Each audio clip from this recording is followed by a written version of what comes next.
और आप एक बार उनको चेक करें। अगर आप वहाँ से नहीं ले रहे हैं फिर आप साथ साथ नोट्स ज़रूर लिखें, क्योंकि ये वो नोट्स हैं जिनमें से बोर्ड में 100% इन्हीं में से आने वाला है। ठीक है, ये 100% गारंटी है कि बोर्ड में जो मैंने नोट्स बनाए इनमें से ही आएगा। आप डिस्क्रिप्शन में लिंक दिए हुए वहाँ से ले सकते हैं। ठीक है, तो इस चैप्टर में सबसे पहला टॉपिक अपन देखेंगे विद्युत फ्लक्स, यानी फाई। इसको फाई से डिनोट करते हैं, विद्युत फ्लक्स। ये क्या होता है सबसे पहले ये देखेंगे। किसी पृष्ठ क्षेत्रफल से गुजरने वाली विद्युत बल रेखाओं की संख्या को विद्युत फ्लक्स कहते हैं।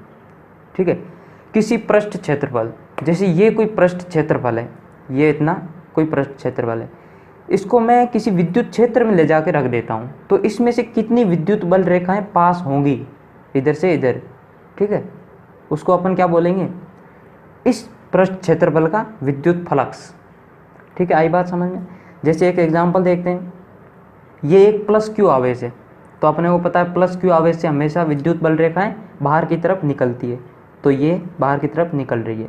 इसमें अपन को ये पृष्ठ मतलब क्षेत्रफल समझो आप, उस क्षेत्रफल को इसके अंदर अगर अपन रखते हैं तो उसमें से विद्युत बल रेखाएं पास होंगी, सीधी सी बात है। तो मैंने पहली कंडीशन में ये यहाँ रखा, दूसरी कंडीशन में यहाँ रखा। ठीक है, पृष्ठ क्षेत्रफल वही है। ठीक है, अलग अलग पेन से मैंने इसलिए दर्शाया ताकि कंडीशन आपको पता लग सके। फर्स्ट कंडीशन में यहाँ रखा था, सेकंड कंडीशन में यहाँ। ठीक है, वही क्षेत्रफल है, यानी कि क्षेत्रफल इसका कांस्टेंट है। तो पहले अब मैं अपने यहाँ रखा तो इसमें से ज़्यादा विद्युत बल रेखाएं गुजर रही है। जैसे देखो 1 2 3, हालांकि यहाँ 3 नहीं होगी, बहुत ज़्यादा विद्युत बल रेखाएं निकलती है प्लस क्यू आवेश से। ठीक है, लेकिन ये अपन ने समझने के लिए इतनी विद्युत बल रेखाएं बनाई है, तो इसमें से 3 गुजर रही है, समझने के लिए आप समझ सकते हैं, और इसमें से 1 गुजर रही है, लेकिन क्षेत्रफल तो वही है, लेकिन इसमें से कम गुजर रही है, इसमें से ज़्यादा गुजर रही है। तो अपन यहाँ से एक बात कह सकते हैं कि किसी आवेश के पास अगर जितना पास पृष्ठ क्षेत्रफल रखेंगे उसका विद्युत फ्लक्स, यानी कि उसमें से गुजरने वाली विद्युत बल रेखाएं उतनी ज़्यादा होगी, और दूर जैसे जैसे लेते जाएंगे उसमें विद्युत फ्लक्स कम गुजरेगा, यानी कि विद्युत बल रेखाएं कम गुजरेगी। कारण ये होता है क्योंकि अपन जैसे जैसे आवेश से दूर जाते हैं तो विद्युत क्षेत्र क्या होता है, E = KQ/R²। यहाँ से अपने को पता लग रहा है कि जैसे जैसे दूरी बढ़ती है तो R बढ़ता है तो E कम होता है, यानी विद्युत क्षेत्र कम होता है। तो अपने को पता है विद्युत क्षेत्र कम होता है मतलब विद्युत बल रेखाएं कम होती है, क्योंकि विद्युत बल रेखाएं तो दर्शाती है कि वहाँ क्षेत्र कितना है। ठीक है, तो समझ में आई बात कि जैसे जैसे आवेश से पृष्ठ अपन दूर ले जाएंगे विद्युत फ्लक्स उसका कम होता जाएगा। तो इसमें से अभी तक आपको यही समझना है। ठीक है, तो इसका φ1 मैं समझ लेता हूँ, इसमें से गुजरने वाला फ्लक्स और इसमें से गुजरने वाला फ्लक्स φ2। तो ये है φ1 पृष्ठ क्षेत्रफल ब्लैक, यानी कि जैसे मैंने ब्लैक पेन से दर्शाया, से गुजरने वाली बल रेखाओं की संख्या या फ्लक्स, ये है φ1। और φ2 क्या है, इस रेड पृष्ठ क्षेत्रफल रेड से गुजरने वाली बल रेखाओं की संख्या या फ्लक्स। तो φ1 इज़ ग्रेटर देन φ2, यानी कि φ1 यानी इसमें से गुजरने वाला फ्लक्स ज़्यादा होगा φ2 से। ठीक है, तो यहाँ से आपको ये नोट ध्यान में रखना है कि पृष्ठ क्षेत्रफल की, ये नोट वैसे मैंने बता दिया है लेकिन मैं आपको एक बार पढ़ के भी बता देता हूँ। पृष्ठ क्षेत्रफल की आवेश से दूरी बढ़ने पर फ्लक्स, यानी कि उस पृष्ठ से गुजरने वाली बल रेखाओं की संख्या कम हो जाता है, यानी कि फ्लक्स कम हो जाता है, क्योंकि आवेश से जैसे जैसे हम दूर जाते हैं वैसे वैसे विद्युत क्षेत्र कम हो जाता है। ठीक है, आई बात समझ में, फ्लक्स क्या होता है और दूर आवेश से दूर अपन पृष्ठ को ले जाएंगे तो क्या फ़र्क पड़ता है। अब देखते हैं एक समान विद्युत क्षेत्र के कारण विद्युत फ्लक्स, यानी कि अपन ने मान लिया कि विद्युत क्षेत्र एक समान है, परिवर्तित नहीं होने वाला है, उसके कारण विद्युत फ्लक्स। तो अभी तक अपन ने क्या देखा, विद्युत फ्लक्स क्या होता है उसको समझा, फिजिकली होता क्या है, यानी कि कितनी बल रेखाएं उसमें से पृष्ठ में से गुजर रही है वो होता है, फिजिकली अपन ने देख लिया, तो बात समझ में आ गई फ्लक्स क्या होता है। अब अपन फ्लक्स का फॉर्मूला देखेंगे। ठीक है, क्योंकि एक साइंस का स्टूडेंट सिर्फ समझने से ही सेटिस्फाई नहीं होता, क्योंकि उसको प्रूफ भी चाहिए होता है। तो ये यहाँ से आपको मिलेगा प्रूफ। ठीक है, वहाँ से तो आपको समझ में आ गया, यहाँ से मिलेगा प्रूफ। तो देखो, एक समान विद्युत क्षेत्र के कारण विद्युत फ्लक्स, माना एस पृष्ठ क्षेत्रफल एक समान विद्युत क्षेत्र ई सदिश में रखा है।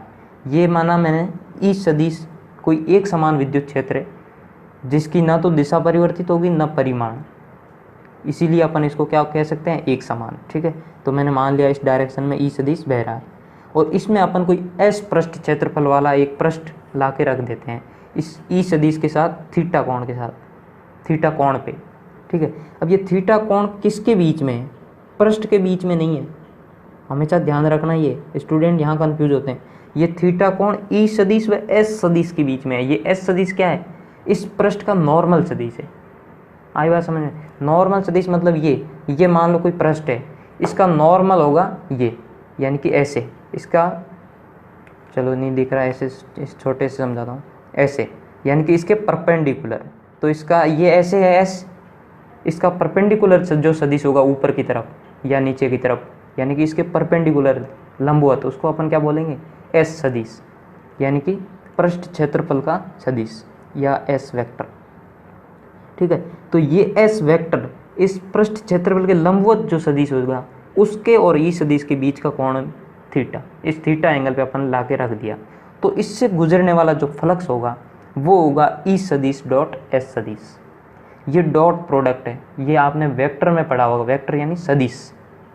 ठीक है, तो अपने को पता है डॉट प्रोडक्ट में क्या होता है, जैसे अपने पास कोई सी है इज इक्वल टू ए सदिश डॉट बी सदिश। ठीक है, तो अपन इसको क्या लिख सकते हैं वेक्टर में, वेक्टर ये है, डॉट प्रोडक्ट में अपन क्या लिख सकते हैं, ए का मोड बी का मोड कॉस थीटा, या इसको ए बी कॉस थीटा भी लिख सकते हैं।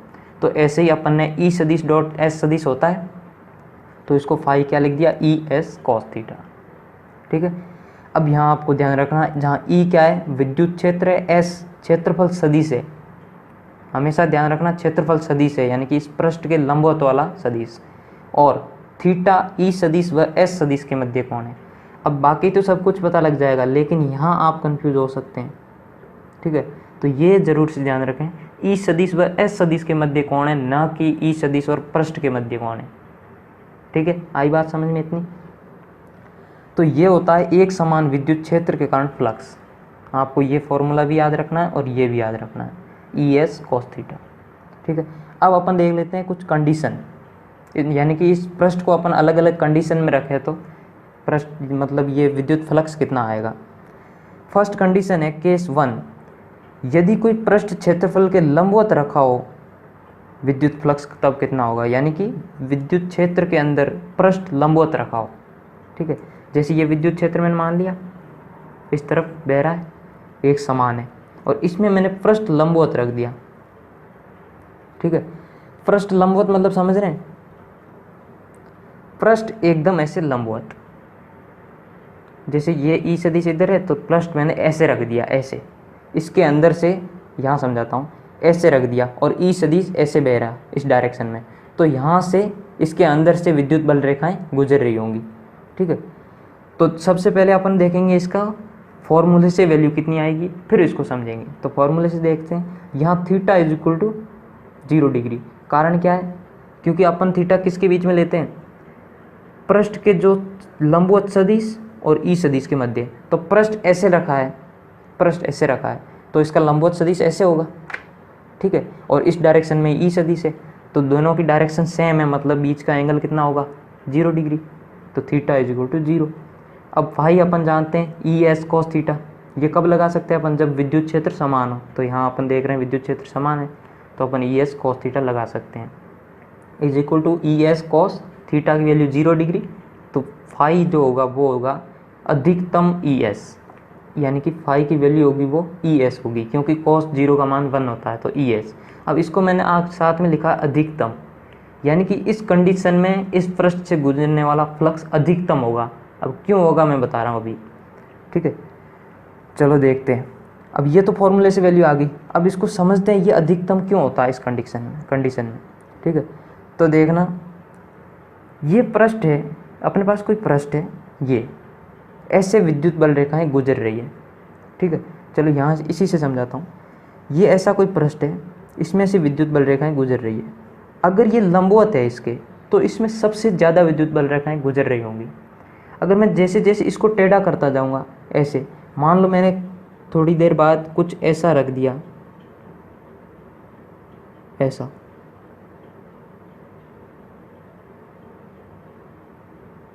ऐसा, ठीक है, तो इसमें से एक विद्युत बल रेखा गुजर रही है, जबकि इस कंडीशन में 3 गुजर रही थी।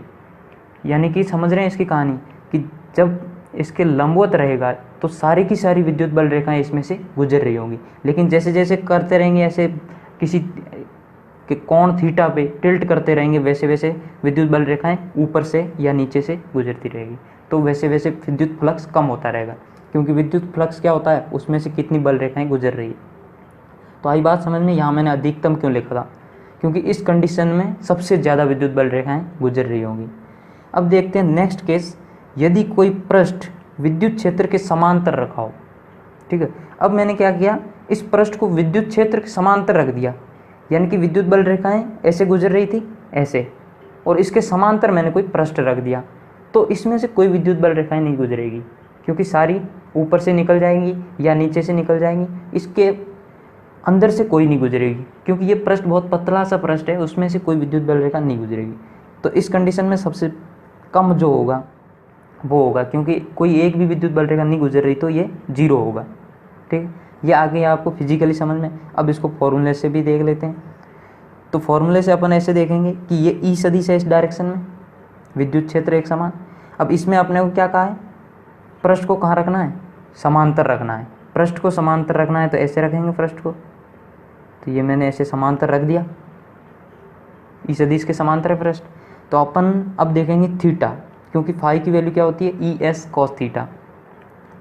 तो थीटा क्या होगा, थीटा हमेशा होता है ई सदिश और इस पृष्ठ के लंबवत सदिश के मध्य का कोण। तो ई सदिश ऐसे है, इस पृष्ठ का लंबवत सदिश क्या होगा, ऊपर, तो इन ई सदिश और एस सदिश के बीच एंगल कितना आएगा, 90 डिग्री। तो theta is equal to 90 degree. Phi is equal to E S cos theta, ये हम जानते हैं। तो E S cos 90 degree, cos 90 की वैल्यू होती है 0, इसलिए फाई न्यूनतम इज इक्वल टू 0। न्यूनतम क्यों होता है आपको समझ में आ गया होगा, क्योंकि इसमें से इस कंडीशन में कोई विद्युत बल रेखा नहीं गुजरेगी, ठीक है। तो आगे बात समझ में। अब ये हुआ एक समान विद्युत क्षेत्र के कारण विद्युत फ्लक्स, लेकिन अपन जानते हैं विद्युत क्षेत्र तो असमान भी हो सकता है, ठीक है। तो अब देखते हैं असमान विद्युत क्षेत्र में विद्युत फ्लक्स।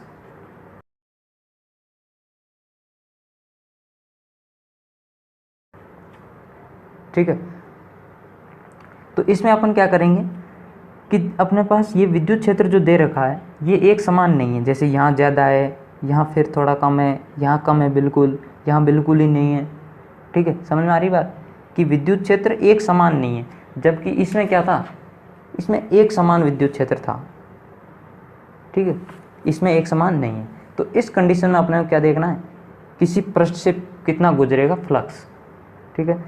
तो अपन क्या करेंगे, इसमें अपन क्या है, इस पृष्ठ में एक समान विद्युत क्षेत्र नहीं मान सकते, तो अपन क्या करेंगे, एक छोटा सा पृष्ठ लेंगे, एक इतना छोटा जो कि लगभग 0 होगा, 0 नहीं होगा लेकिन लगभग 0। तो उतने छोटे के अंदर अपन विद्युत क्षेत्र को क्या मान सकते हैं, समान। जैसे मैं यहाँ एक पृष्ठ लूँ, ठीक है, यहाँ एक पृष्ठ लूँ, इतना छोटा है कि ये एक समान में मान सकता हूँ उसमें, ठीक है। जैसे यहाँ कोई पृष्ठ लूँ, वैसे ही मैंने यहाँ एक कोई पृष्ठ ले लिया जिसमें मैंने मान लिया कि विद्युत क्षेत्र एक समान है, ठीक है। तो इस पृष्ठ को मैं नाम दे देता हूँ डी एस सदिश, यानी कि इस पृष्ठ का क्षेत्रफल जो है वो है डी एस, क्योंकि इस पूरे का है एस। डी का मतलब बहुत छोटा, इतना छोटा कि लगभग 0, ठीक है। तो अपन पूरे का ना करते हुए सिर्फ एक छोटे का लिखते हैं, ठीक है। तो छोटे का अपन वैसे लिख सकते हैं, क्योंकि उस इतने छोटे के लिए अपन क्या मान सकते हैं, विद्युत क्षेत्र को एक समान मान सकते हैं। तो अपन अभी जो अपन ने फॉर्मूला पढ़ा वो लगा सकते हैं, तो वो लगा देते हैं। तो इतने छोटे के कारण फाई क्या आ गया, डी फाई, यानी कि छोटे पार्ट के कारण फाई भी, यानी इससे गुजरने वाला फ्लक्स भी कम होगा। तो कम उस क्षेत्रफल के कारण phi D phi is equal to E सदिश डॉट डी एस सदिश। वहाँ क्या था, phi is equal to E सदिश डॉट एस सदिश, ये था। लेकिन यहाँ अपन क्या देख रहे हैं, बहुत छोटे पार्ट के लिए, इसलिए D phi is equal to E सदिश को मैं कांस्टेंट मान सकता हूँ इतने छोटे पार्ट के लिए, इसलिए मैंने ई सदिश, और एस सदिश पूरे क्षेत्र का था, यहाँ अपन क्या मान रहे हैं, एक छोटा सा पार्ट, तो ds सदिश। तो यह बात आपको समझ में आई, ठीक है। तो ये बात आपको समझ में आ जानी चाहिए अब तक, ठीक है। अब ये बात अगर समझ में आ गई तो अब अपने को पता है इस छोटे छोटे पार्ट जैसे बहुत सारे पार्ट्स मिलके इस पूरे क्षेत्र का निर्माण करते हैं, तो इसमें खूब सारे ऐसे छोटे छोटे पार्ट्स होंगे, ठीक है। इनको अगर जोड़ दिया जाए तो अपने पास क्या आ जाएगा, पूरा क्षेत्रफल आ जाएगा, और उसमें से गुजरने वाला फ्लक्स भी आ गया, ठीक है। तो अपन जोड़ कैसे सकते हैं इतने छोटे छोटे पार्ट्स को, तो अपने को पता है इंटीग्रेशन यूज करते हैं अपन छोटे छोटे पार्ट्स को जोड़ने के लिए। तो अपन इसका क्या कर लेते हैं, इंटीग्रेशन यानी समाकलन। तो समाकलन d phi is equal to समाकलन ई सदिश डॉट डी एस सदिश। अब इस एक छोटे से पार्ट के फाई को समाकलित कर दिया जाए यानी जोड़ दिया जाए, इतने छोटे छोटे सबको जोड़ दिया जाए, तो अपने पास क्या आ जाएगा, टोटल फाई, यानी इस पूरे पृष्ठ का फाई।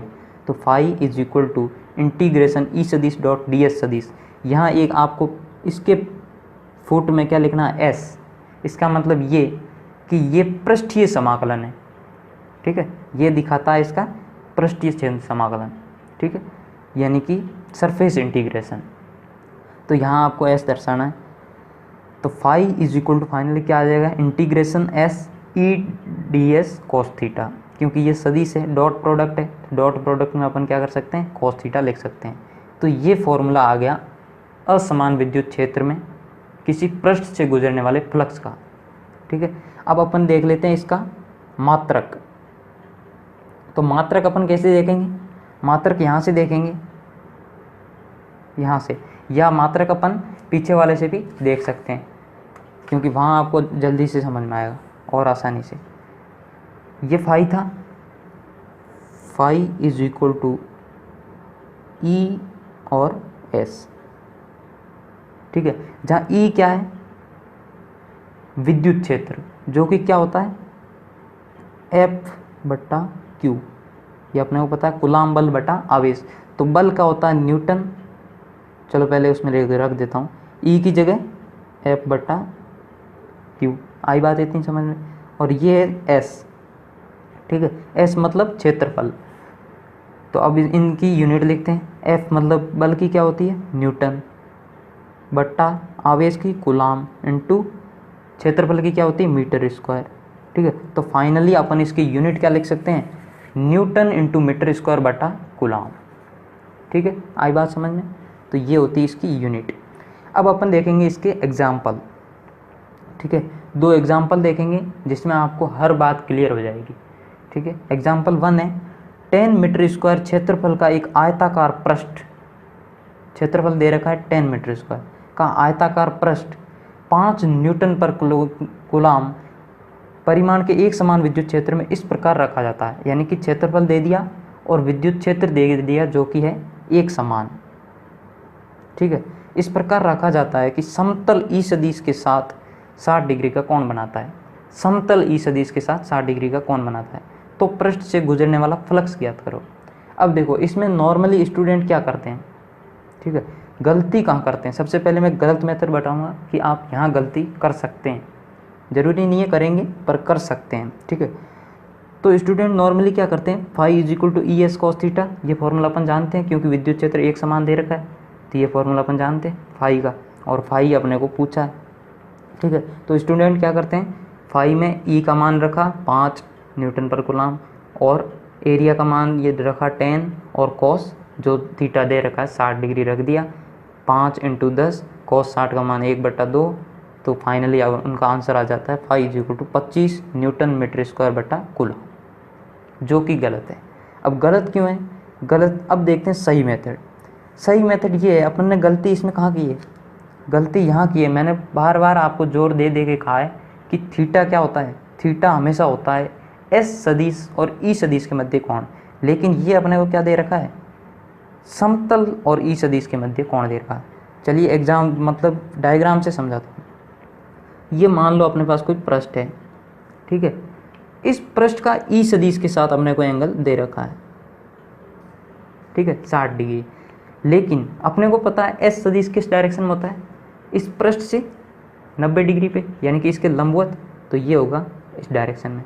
अब अपन थीटा कहाँ से लेते हैं, ई सदिश और एस सदिश के मध्य, जो कि होगा ये पूरा है 90, ये है 60, तो ये कितना बच गया 30 डिग्री। तो थीटा कितना आएगा 30 डिग्री। ये आपने गलती की हो सकती है, ज़रूरी नहीं है आप गलती करो, क्योंकि अगर आपने क्वेश्चन ढंग से पढ़ा है तो गलती होने का कोई चांस नहीं है। तो अब ये सही मेथड है, phi is equal to S cos theta, formula यही लगेगा। थीटा यहाँ क्या है, ई सदिश व एस सदिश के मध्य कोण, ना कि ई सदिश व पृष्ठ के मध्य कोण। तो थीटा 30 डिग्री रखेंगे तो 5, क्योंकि ई का मान 5 है और एस का मान 10 है, कॉस 30 डिग्री, कॉस 30 का मान √3/2। तो फाइनली अपने पास फाई आ जाएगा 25√3 न्यूटन मीटर स्क्वायर बटा कूलाम। ठीक है। अब कुछ स्टूडेंट यहाँ गलती करते हैं, फाई इज इक्वल टू 25√3 जल्दी में लिख देते हैं एग्ज़ाम में, ठीक है, जो कि गलत है। आप साथ में यूनिट ज़रूर लिखें, जब तक आप साथ में यूनिट नहीं रखेंगे तब तक उस आंसर का कोई मतलब नहीं है। जैसे आपका आंसर आया 2, सीधा आपने आंसर लिख दिया फाई इज इक्वल टू, ये एक एग्जांपल समझा रहा हूँ, वो एग्जांपल ख़त्म हो गया।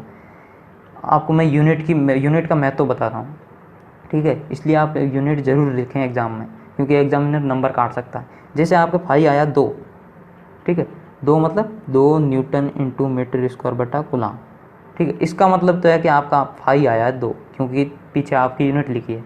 आप सीधा लिख रहे हैं फाई इज इक्वल टू 2, ठीक है। तो यहाँ मैं 2 को क्या समझूँ, 2 पेन भी हो सकते हैं, 2 पेज भी हो सकते हैं, 2 कुछ भी हो सकता है, ठीक है, हाथी घोड़े कुछ भी। तो आपको यहाँ पीछे यूनिट ज़रूर लिखनी है, यूनिट से ही बात पता लगती है कि वो आपने क्या निकाला है, ठीक है। तो यहाँ से आई होप आपको समझ में आया होगा कि यूनिट का क्या महत्व है। और एग्ज़ाम में जो लोग ये सोच के आते हैं हमारे 100 में से 100 आएंगे, लेकिन उनके 1-2 नंबर कट जाते हैं, वो यहाँ कटते हैं, वो कहीं ना कहीं यूनिट मिस कर देते हैं, ठीक है। तो अब अपन आगे देखते हैं एक और एग्जांपल, जिससे आपको लगभग ये जो टॉपिक था विद्युत फ्लक्स का 100% क्लियर हो जाएगा। एक एग्जांपल और देख लेते हैं। चित्र में प्रदर्शित अर्धगोलाकार पृष्ठ से गुजरने वाले विद्युत फ्लक्स की गणना कीजिए। आपको ये चित्र दे रखा है क्वेश्चन में, जिसमें ई सदिश इस डायरेक्शन में बह रहा है, एक समान, ठीक है। और ये इसका जो ये है क्षेत्रफल, यानी कि इसका जो पृष्ठ है, इसके साथ इसका जो नॉर्मल है वो ई सदिश के साथ थीटा कोण बना रहा है।